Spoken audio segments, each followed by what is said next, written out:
This is Pamela Kuhn, and the curtain is up on Center Stage, the show about the arts and the artists behind their work. Artist Paul Cézanne said, "Painting from nature is not copying the object, it is realizing one's own sensations." Well, my dear friends at the Flinn Gallery at the Greenwich Library are dipping into their creative realm of sensations once again.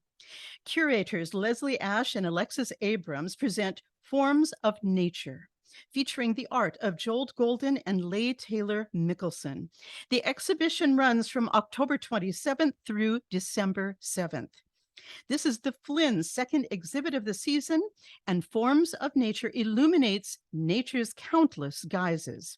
The exhibition is filled with prints, paintings, and sculptures, all showing an extraordinary breadth of inspiration. I have with me today artists Leigh Taylor Mickelson and Joan Golden, and curators Leslie Ash and Alexis Abrams. Ladies, it is wonderful to have you. Thank you. So I got my sneak peek. I got my sneak peek of the exhibition yesterday, and I have to say my first reaction was, this is like a breath of fresh air. So we've heard from the curators now about the whole genesis and your ideal behind this. So now let's hear from the artists themselves. So Leigh Taylor Mickelson, I'm going to introduce you first. I know you're not a stranger to my show.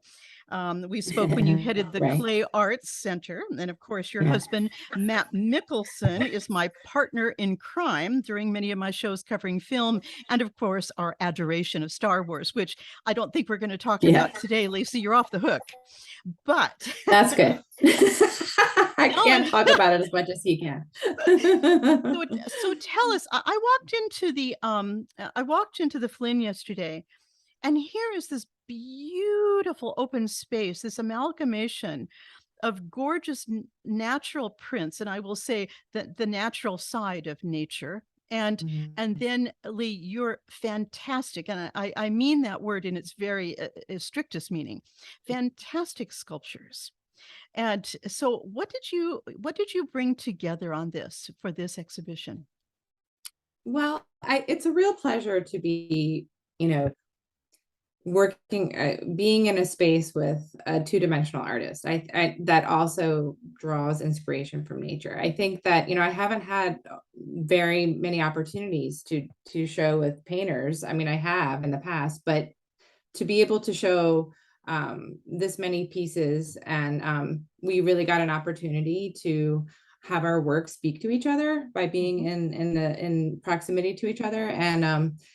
And while I looked at her work prior to the show and saw that we definitely pull from nature, and we kind of reframe it in our minds and in our hands, and it becomes something else when we make the work. I think what's great is that there's these threads of similarity in some of the pieces and some of the content, that I think really makes it feel like a cohesive show, not just the subject matter. But I think that, I've been, ever since I've been making art, I've been abstracting nature in one way or another, and it hasn't gotten tiring yet. So to be in a room with another person who has this similar affinities has been really wonderful.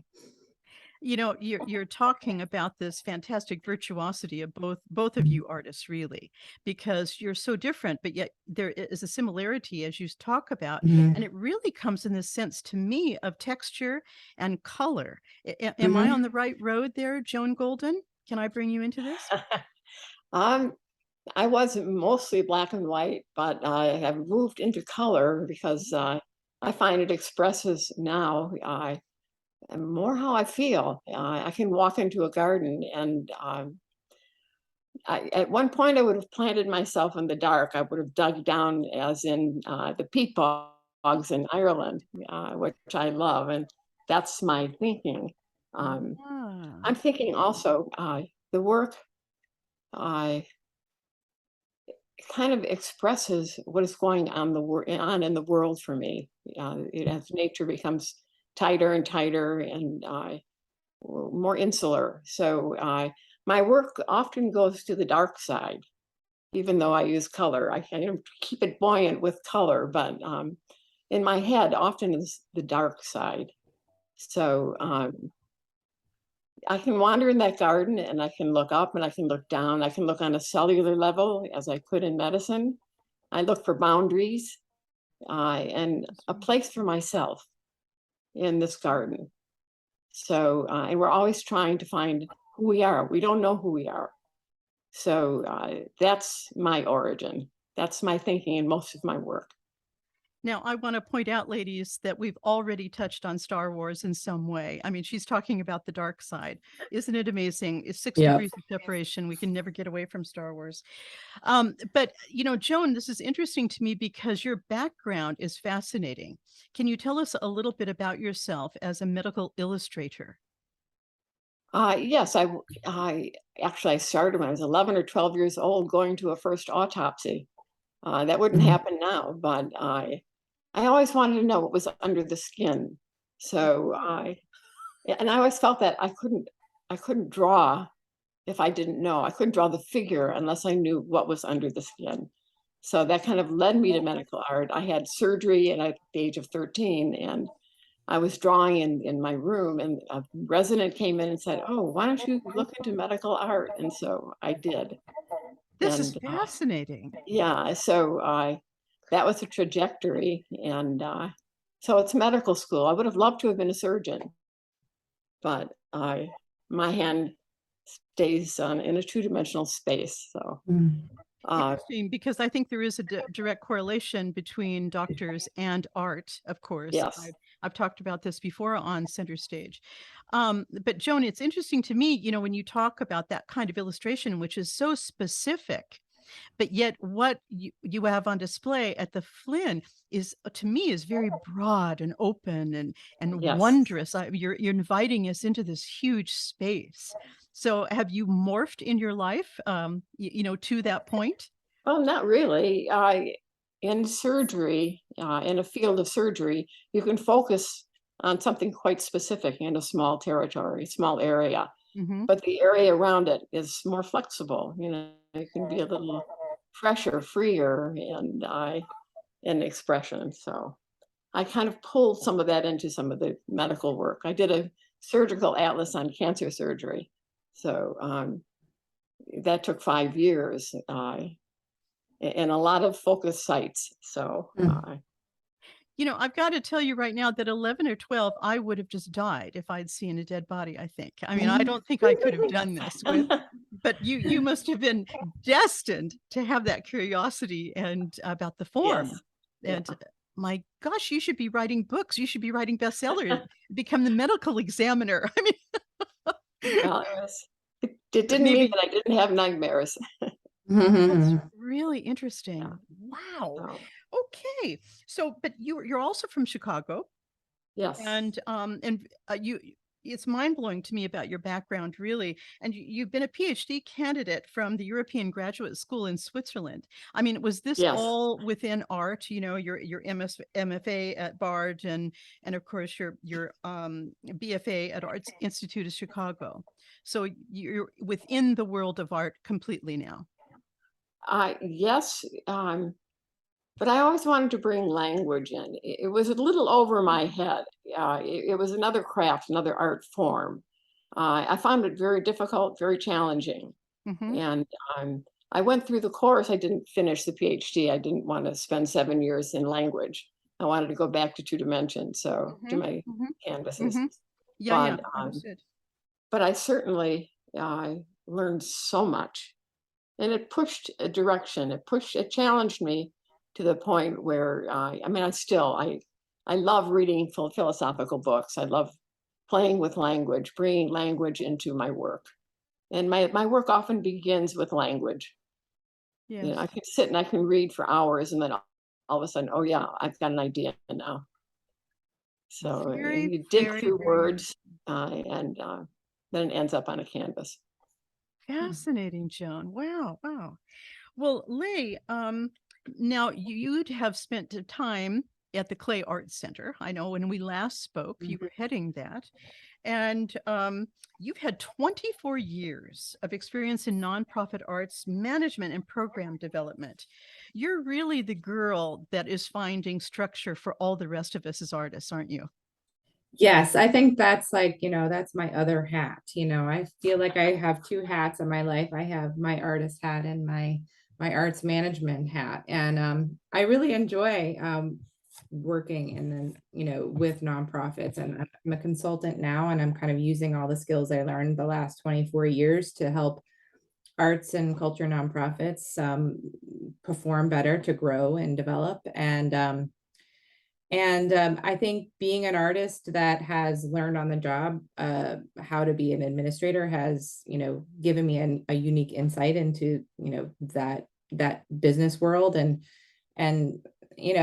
I think my studio practice alongside that career it's always been there. But what's nice is I have not put that pressure on myself to make a career out of my art.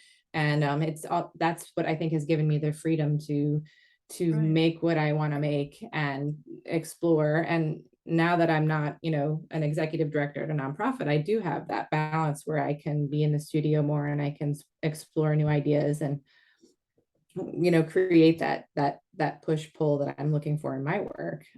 When Joan was saying, how she often is at that dark place, and now she's kind of bringing out this color. I totally relate. I feel like my work has gotten more colorful over the years.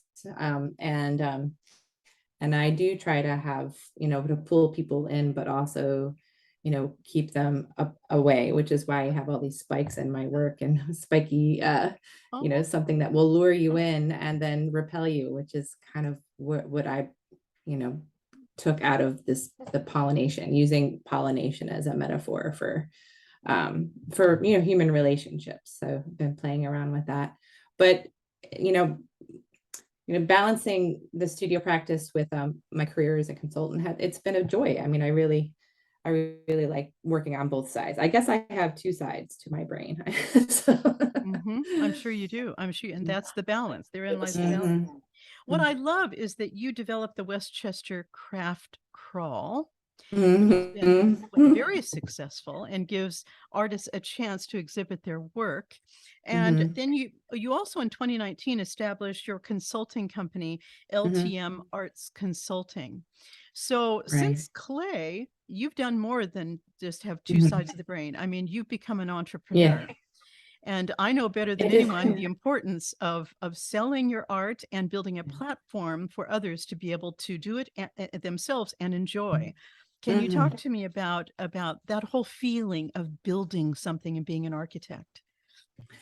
Oh, that's a wonderful way of putting it. It has really been building something. It's really different building my own businesses as opposed to working for a nonprofit. It's I've been able to apply a lot of the same,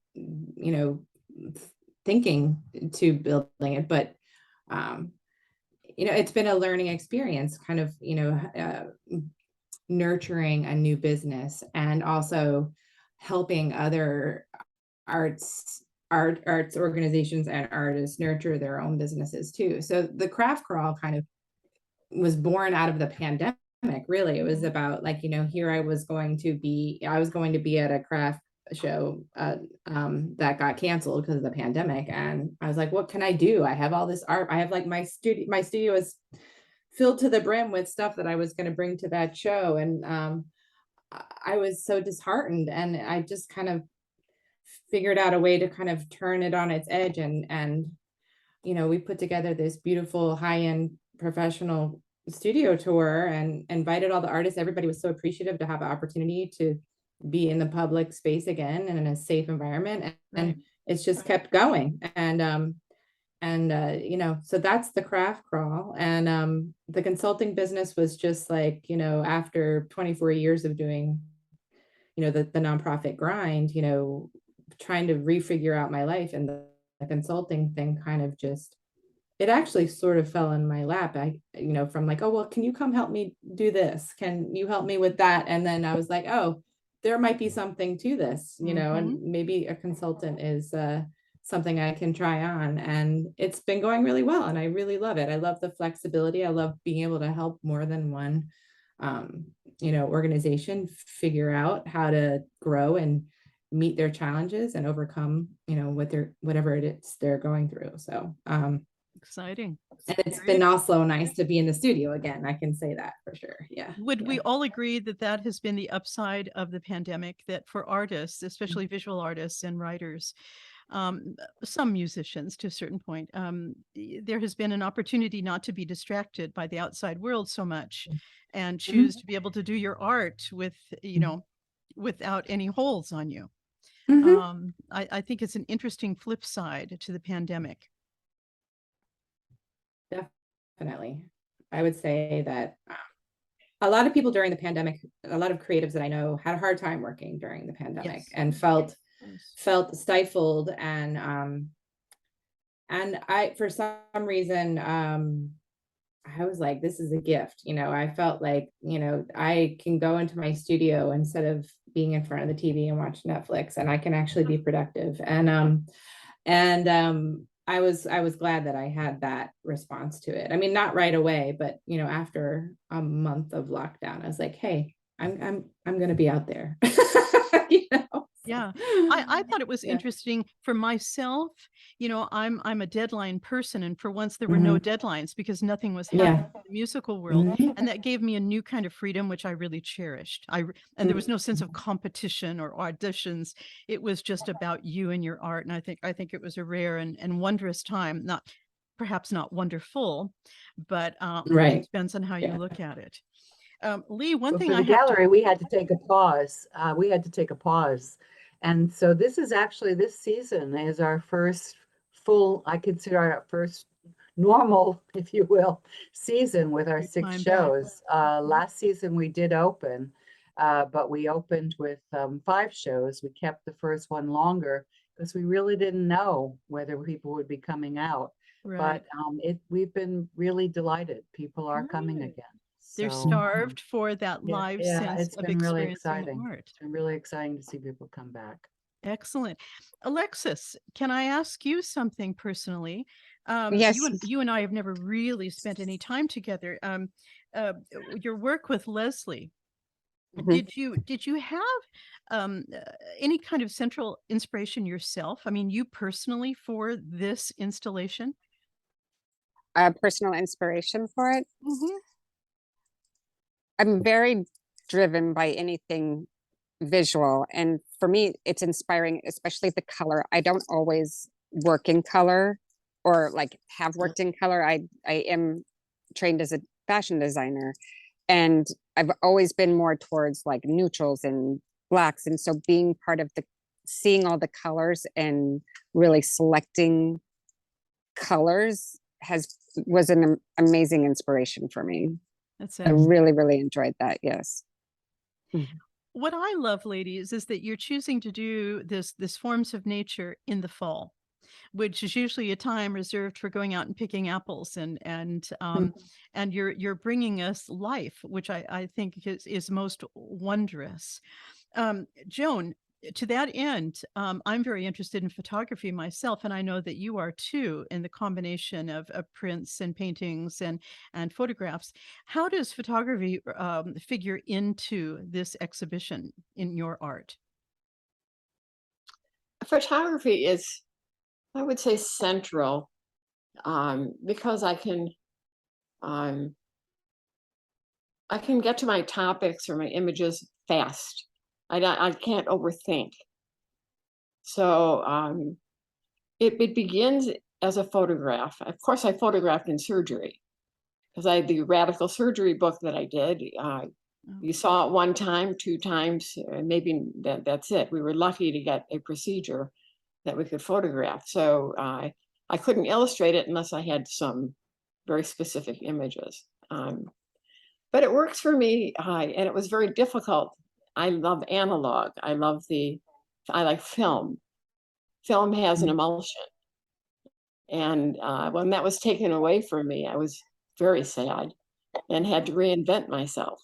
So that's when I began to paint over photographs and try to reintroduce that that in between, that space that is luminous that I lost in digital. So digital is very interesting. Digital works very well for me now, but I integrate the two. So the Very immediate interesting. photograph and the digital now it's another iteration for me now. Yeah, I can see that. And luminous, that really says it. That really explains it well. I adore that. Well, in that same way, Lee, I have to actually point out the obvious fact about your sculptures. I mean, to me, two things. Because I'm such a fan of film, I have to relate to the Day of the Triffids. I don't know if you remember that film from a thousand years ago of these plants coming alive. And there's something in your sculptures about your plants, and there's a sense of succulence in them to me that are very much alive. And I'm interested to hear you talk before about the stinging quality, but also there's an obvious connection to a look of COVID. And these are things you did way before COVID, but here you are. And so you're either psychic, or you're connected to another source somehow. I mean, are you conscious about that? Would you agree with me? I'm hearing it all the time now when people are looking at my work, but what I like to say is that nature repeats itself, and it absolutely does. And one of the first big inspirations for me was this book called The Private Life of Plants, and I found it in grad school, and it was in the oversized section, and it was in German. So it was all these large photographs of the inside parts of plants blown up, magnified. And what I found fascinating was how much they look like body parts. And all of a sudden, here was this abstract organic form that I was finding, feeling similar to in terms of body parts, and so, it was, Joan is a medical illustrator. I was looking at like plant dissection magnifications too. So the minute and the macular, right? Like you can push in and you can pull away, and there's so many similarities. So COVID, which is now like everywhere, that form, also looks like a lot of pollen forms, and it looks like a lot of virus, other virus forms, and it looks like, in the middle part of a plant, of a flower. And it also looks like an underwater anemone, it looks like all these things. So so I like to say that nature repeats itself, and that this is kind of something that brings us all together. There's only, it's like the golden mean, it's there in so many different creatures and forms. And my work is definitely an amalgam of animal, vegetable, mineral. So, people have come into my studio and said, oh, it's like little shop of horrors in here, or they'll tell me that it looks like Dr. Seuss or Tim Burton, or and it's all that, it's all that,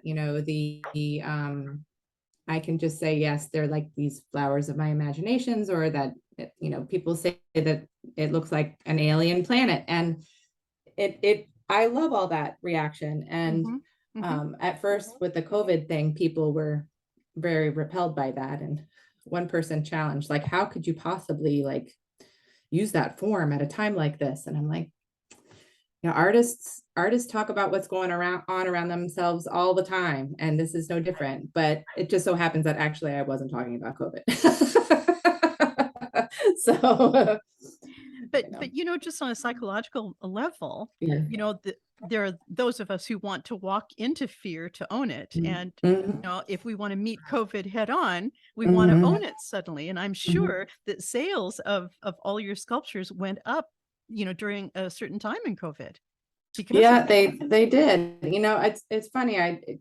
I've always been an artist that exhibited my work in galleries until just before COVID, I started making work for the garden and outdoor spaces. I had one show at a botanical center in Rhode Island, and to see my work in an outdoor space was like this is what I should be doing. So I've been consciously making work for outdoor spaces, and seeing those forms outside, these COVID-like forms, or these, pollen, these magnified pollen forms, I just think that it kind of, the whole idea of bringing, nature together with our imaginations, it's just, No I question. think I really enjoy I that, think the way I that think looks. the 6 degrees of separation here is really interesting. I mean, between Joan's work and yours, and wow, there's something really structurally bound in that fantastic architecture of the form. I love it. How interesting. So, Thank well, you. Leslie and Alexis, I mean, did you visualize having pieces that were so close in color?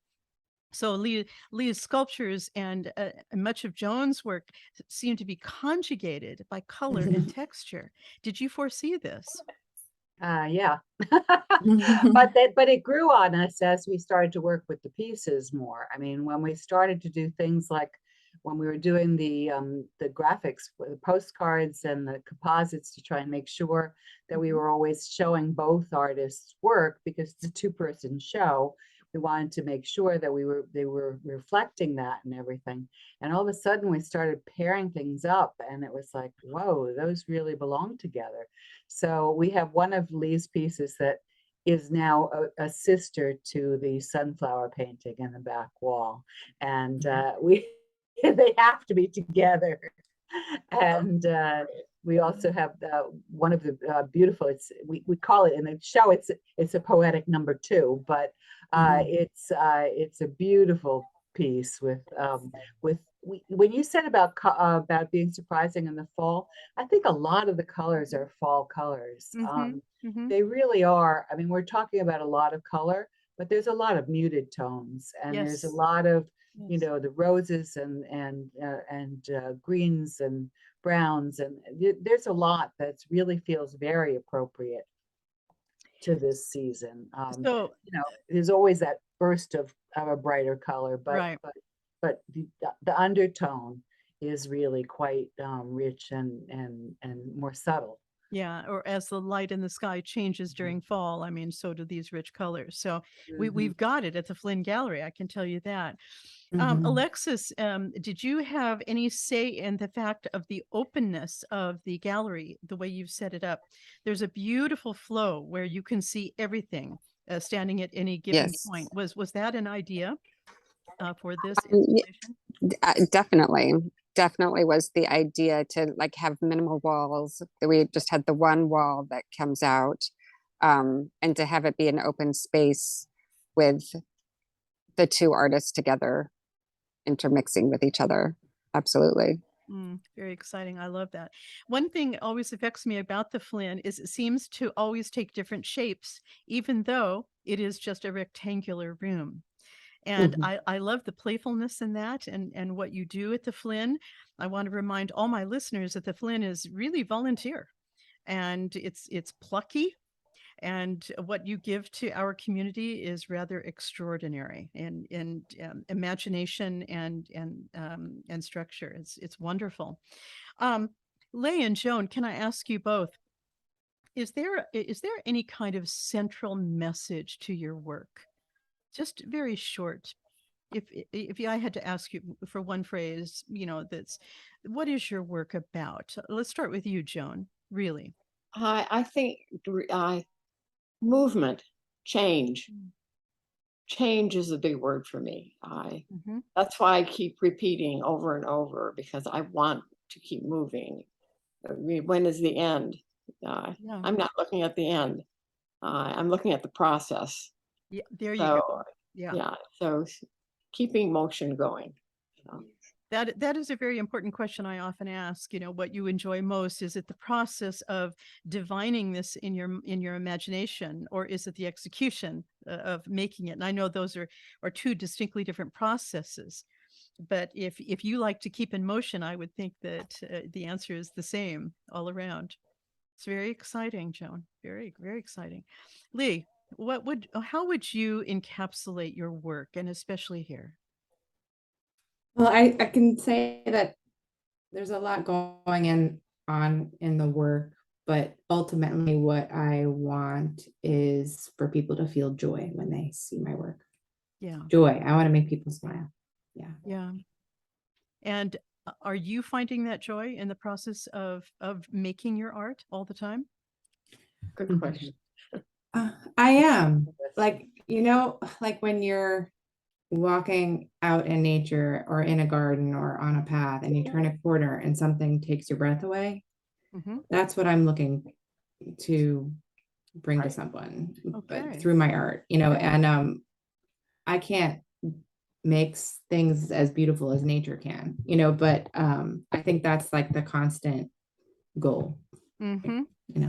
But what you do make has your stamp on it, which is truly original, and I love it. I just love it. Wow. Well, Leslie and Alexis, is there anything else you would like to add about this marvelous exhibition? And that includes all the obvious things about, I know you're having talks with the artists, Yes. and of course all the logistics about the Flinn Gallery and when it's open. Well, I actually have been thinking this whole time about my word, so I'm going to start with that. So, because it fits perfectly with curation. I am a connector, and I've loved this process of connecting these two artists, and with connecting with Alexis to bring that to people. But yes, both artists will be speaking about their work. Joan will be speaking on Saturday because she's coming in from Chicago. Exciting. Specifically for this exhibition, and she'll be staying through the weekend. So she's going to speak on Saturday, the 29th at 2:00, and we'll bring into it. She said that she isn't so verbal, but she's now proven herself wrong. She's done a wonderful job on this. So we'll see what the shape of that all ends up, because she's perfectly capable of talking about her work. And Lee will be speaking about her work on November 13th. It's a Sunday, November 13th, also at 2:00. And we're very excited because it's always wonderful for us and for the audiences to really hear exactly what you're getting at here. Hear with the inspiration for each of the artists and ask some of the questions. They'll be able to ask questions of, what were you thinking when you did this? What was it really behind it? And because we get asked those questions, and I say, well, save them up. They're going to be here. You can ask them that very same question. I love it. I love it. And the show runs until December 7th. 7th. And those conversations will be at the Flinn itself? Yes. Oh, excellent. Yes. Okay. So we're Yes. living within the art. Yes. And the opening is this Thursday night. It's Thursday the 27th from 6 to 8 p.m. So, but then it runs through December 7th. And you'll be having an opening reception, so anyone is allowed to come in and have a glass of wine and take part. Absolutely. Everyone is welcome and encouraged to come see the work. Wonderful. Alexis, do you have anything to add to that? I mean, this is important, being a curator. Yes. It's such a huge word.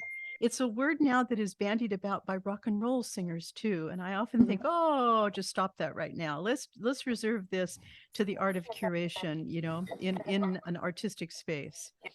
So anything else you'd like to add?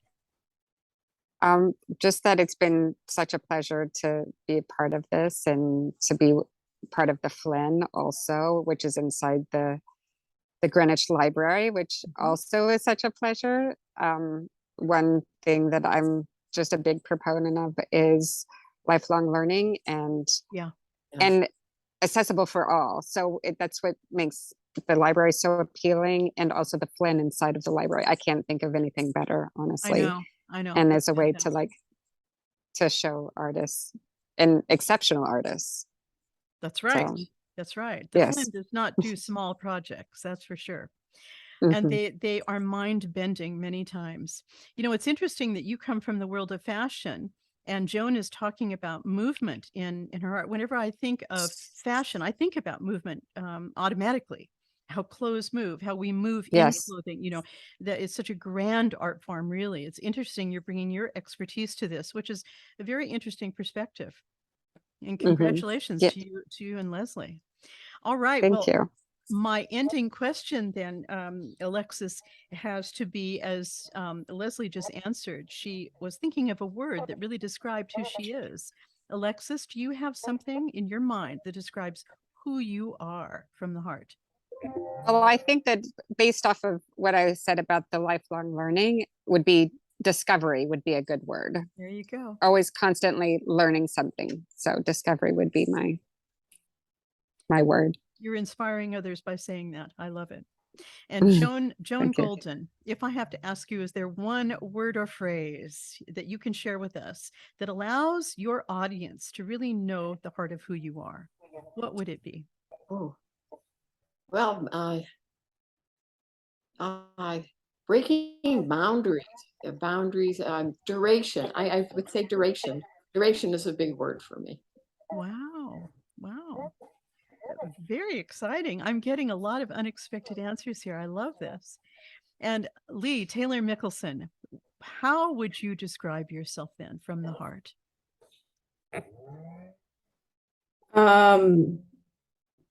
Well, I used my word joy already, so I'm thinking of something else. I'm trying, how would I guess I could say,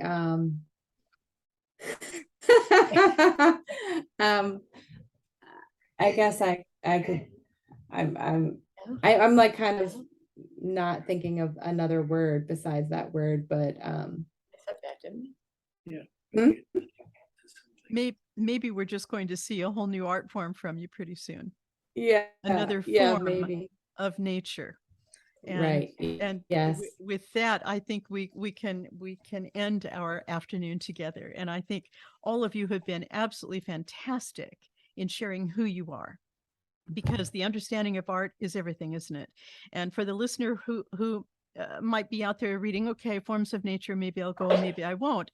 Maybe you have tipped the scale now to send them to the Flinn Gallery to see this fantastic installation. And bravo to all of you, really, for sharing your art, for the Flinn, for the courage of the Flinn, and the architecture that we're going to see there. I encourage everyone to go. Is there anything else to say in parting, ladies? Thank you. Thank you so you. much. Thank you for for the your good questions. support. Those were excellent you. questions. Well, I always try. But Yes, I it's a have to great say, idea. the Flinn is the treasure of Greenwich. It really is.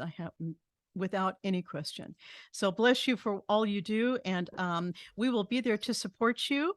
And please go to flynngallery.com for more information on this. Please check the opening hours online of the Greenwich Library itself. Ladies, I wish you all the best, and all the best for a great success. So to all my listeners out there, stay safe. This is Pamela Kuhn, and the curtain is now down on Center Stage.